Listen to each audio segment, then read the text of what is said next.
Alright, lady. Okay.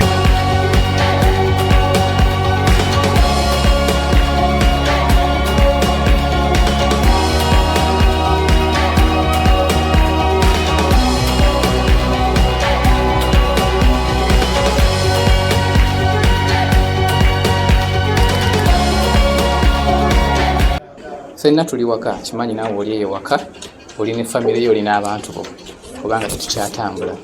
Naye kaseera nze nkatwala kaseera kalungi Katonda kaataddewo ffenna tubeereko awamu ate tufumitirize ku bulamu bw'ensi eno bututwala wa ate na biki bye tulina okuyingiza mu bwongo bwaffe.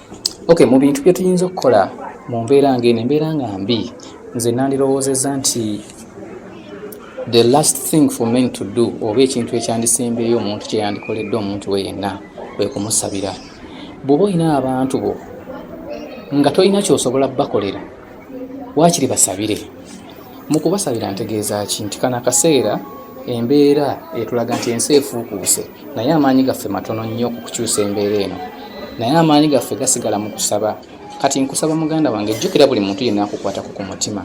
Bw'aba akukwatako ku mutima nga toli naye, ensi embeera eno bwe yajja yayawula abantu. Waliwo abali mu mawanga ag'ebweru nga tebasobola kudda, waliwo abali mu nsi eno yennyini Uganda naye nga babeereyo mu byalo bali stuck. But the last thing we can do for our loved ones is to pray for them. Buli muntu yenna bw'olowoozaako ku mutima gwe, twala akaseera omusabire. Mu bigambo byo mu ddiini yo, it doesn't matter oba omusabidde mu ddiini ki, kubanga ffenna okusaba is just a communication to God. Twogere ne Katonda akume abantu baffe yonna gye bali.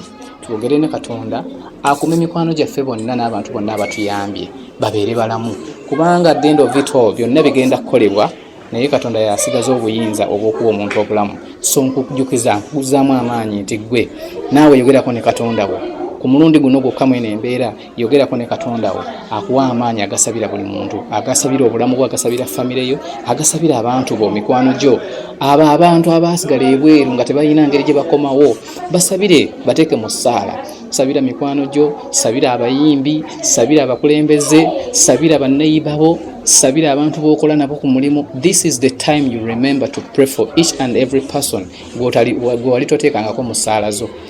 Buli muntu yenna mu kategore ye, abatunda emmere ku makubo, abatunda mu butale bajjukiro basabira, abatunda engoye mu kibuga mu zaakeedi eyo, kati essaawa zino bonna bali waka. Just put them in your prayer, bateekeko mu ssaala zo. Kirungi nnyo okusabira omuntu nga tamanyi na kumanya nti omusabira, kubanga ate Katonda gwakuwa empeera y'amaanyi. So kyensaba nti tuteekemu amaanyi mu kusaba. Ng'ogenda okwebaka nga weesabira ng'osabira famire yo, sabirako ne ku bantu abo. Bambi basabire, olina omuyimbi gw'oyagala abadde ayimba ennyimba ze nga zikukolera, bw'oba omwagala jjukira okumusabira. This is the only time you can know that you love someone. Buli muntu yenna gw'oteeka mu ssaala yo ogenda kumanya nti omwagala.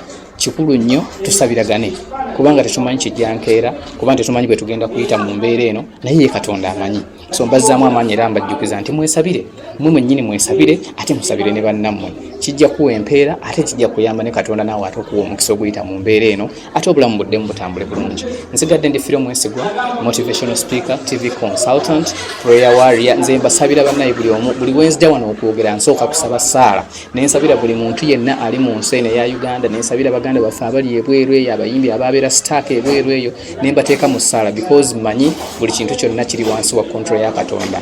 Mbeebaza nnyo okubeera nga mukyali balamu ate nga mungoberera. Sigala ng'osubscribinga ku YouTube channel yange, obeere ng'olaba nga twewa amagezi mu mbeera eno tugenda giyitamu tutya. Katonda ababeere, abankuumire, agabirire amaka gammwe, abawe n'ekyokulya.